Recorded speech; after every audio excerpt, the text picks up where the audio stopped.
Hello everyone, this is Kritika and welcome to our YouTube channel Rules of Commerce. In the last class, we were discussing practical problems of journals. So today also we will be continuing with that and let's start. तो आज का हमारा practical problem number 8 है. ये numbering हमारा जो है T.S.. Grewal book के अकॉर्डिंग है. तो लेट्स स्टार्ट. पहला ट्रांजैक्शन क्या है हमारा? पहला ट्रांजैक्शन है goods withdrawn bye owner for personal use. Goods owner ने अपने पर्सनल यूज के लिए निकाला, मतलब ड्राइंग्स है तो ड्राइंग्स अकाउंट डेबिटेड. गुड्स निकाला है तो क्या लिखेंगे? To purchases. अगर कैश विथड्रॉ करता तो लिखते टू कैश. तो एंट्री होगी drawings account debited 1000 to purchases account 1000. Next transaction देखते हैं. Goods distributed as sample. Sample के रूप में गुड्स को डिस्ट्रीब्यूट कर दिया गया. अब क्या करें? एंट्री क्या होगी? सबसे पहले तो हम ये समझते हैं कि गुड्स खरीदा था, वो बिजनेसमैन ने गुड्स खरीदा था सामान को बेचने के लिए. तो उसका सबसे पहले परचेजेस क्या हुआ? रिड्यूस हो गया. और परचेजेस हमारा एक्सपेंसेस होता है. तो जब एक्सपेंसेस हमारा डिक्रीज करता है तब हम क्या करते हैं? क्रेडिट करते हैं. तो एंट्री होगी हमारा advertisement account debit to purchases account 500. Next transaction देखते हैं. Goods given as charity. Charity में भी दे दिया, मतलब बेचा नहीं, वो प्रोडक्ट वो बिजनेसमैन ने उस सामान को बेचा नहीं, चैरिटी में दे दिया. हमारा परचेजेस फिर से रिड्यूस हो गया. तो जब भी परचेजेस डिक्रीज करेगा तो हम क्रेडिट करेंगे. तो एंट्री होगी charity account debit 300 to purchases account 300. Next transaction देखते हैं. Timber use for making office furniture. Office का फर्नीचर बनाने के लिए मैंने टिम्बर यूज किया है. टिम्बर वो वुड की बात कर रहे हैं. तो हम एंट्री करेंगे office furniture account debit 5000 to purchases account. इस ट्रांजैक्शन में एक छोटा सा नोट लिखा था, वो ये था कि वो टिम्बर का ही वो मर्चेंट है, टिम्बर का मर्चेंट है. तो हम क्या कर रहे हैं? Office furniture account debit 5000 to purchases account. Next transaction है गुड्स डिस्ट्रॉयड बाय फायर. सामान बर्बाद हो गया आग की वजह से. तो हम क्या करें? Entry loss by fire account debit to purchases account. मैंने आपको बताया loss by fire, loss by theft, ये सब की जर्नल एंट्री हमने आपको बताया है. नेक्स्ट ट्रांजैक्शन है गुड्स लॉस्ट इन ट्रांजिट. मतलब ट्रांजिट में कुछ गुड्स गुम हो गए हैं वो. तो अब हम एंट्री क्या करें? Loss by theft account debit to purchases account 2000. तो ये था हमारा practical problem number 8. I hope आपको समझ आ रहा होगा. अगर आपको समझ नहीं आ रहा है तो आपको क्या करना है? कमेंट सेक्शन में आपको पूछना है या फिर मुझे डायरेक्टली आप इंस्टाग्राम पे डीएम कर सकते हैं. Practical problem number 9.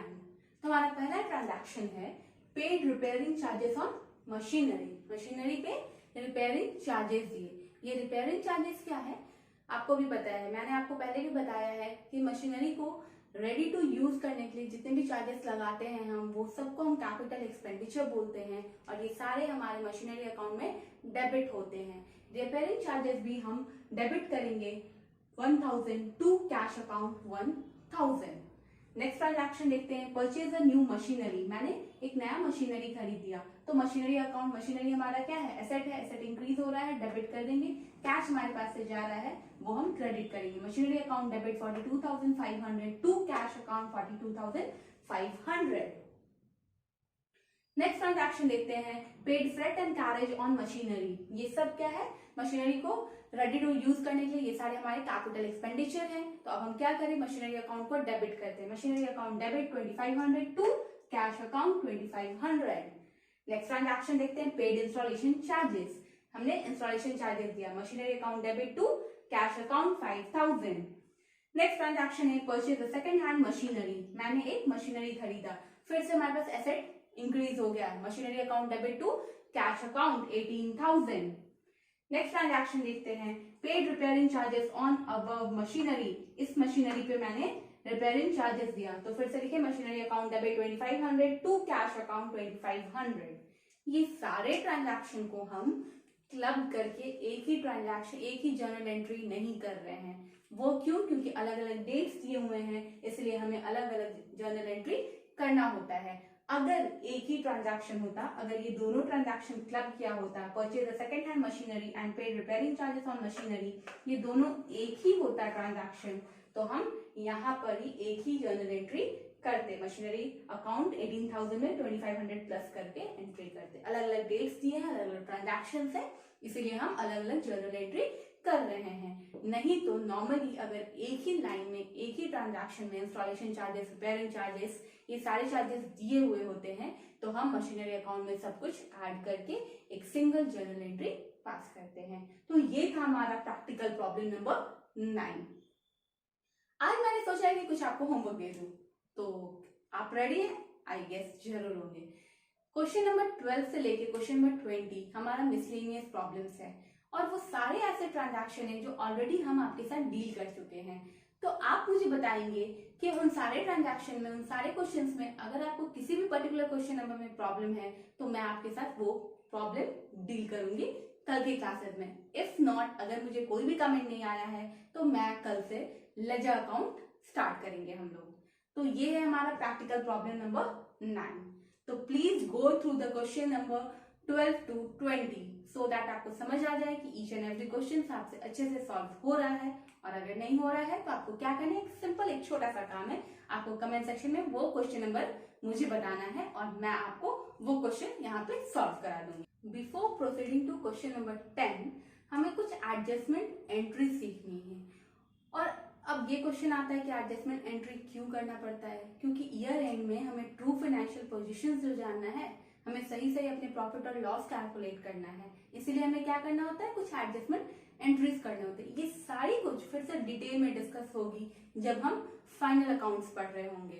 तो पहले देखते हैं फर्स्ट हमारा एडजस्टमेंट एंट्री क्या है। तो पहला है हमारा क्लोजिंग स्टॉक। अब क्लोजिंग स्टॉक होता क्या है, आपको भी पता है, जो भी सामान आपका नहीं बिका है, आपके दुकान में है, ईयर एंड में जो भी गुड्स अनसोल्ड हैं, वो सब हम क्या बोलते हैं, क्लोजिंग स्टॉक। तो क्लोजिंग स्टॉक का जर्नल एंट्री क्या होगा, closing stock account debit to trading account. Next है हमारा आउटस्टैंडिंग एक्सपेंसेस। आउटस्टैंडिंग एक्सपेंसेस, अब आउटस्टैंडिंग एक्सपेंसेस क्या होता है, ये सब मैं आपको पहले भी बता चुकी हूँ। तो अभी हम ये समझते हैं कि आउटस्टैंडिंग एक्सपेंसेस हमारे लिए क्या है, लायबिलिटीज है। और लायबिलिटीज जब इंक्रीज करेगा तो हम क्या करेंगे, क्रेडिट करेंगे। हम क्या करेंगे, क्रेडिट करेंगे। आउटस्टैंडिंग एक्सपेंसेस होते क्या है, expenses are of current year but not paid till the year end. ऐसे सारे खर्चे जो हैं इसी ईयर के बट ईयर एंड तक भी वो पे नहीं हुए। नेक्स्ट आता है हमारा प्रीपेड एक्सपेंसेस। प्रीपेड एक्सपेंसेस मतलब हमें पहले ही पेमेंट मिल चुका है। एक्सपेंसेस हमें क्या हुआ, प्रीपेड, वर्ड में ये प्रीपेड, पहले ही पेमेंट हो चुका है, तो ये हमारे लिए एसेट है। और जब एसेट इंक्रीज करेगा तो हम क्या करेंगे, डेबिट करेंगे। तो एंट्री होगी हमारा prepaid expenses account debit to relevant expenses account, मतलब जिस एक्सपेंस की बात हम कर रहे होंगे वो यहाँ लिखेंगे। अगर हम रेंट की बात करें तो हम लिखेंगे prepaid expense account debit to rent account. Next entry देखते हैं डेप्रिसिएशन।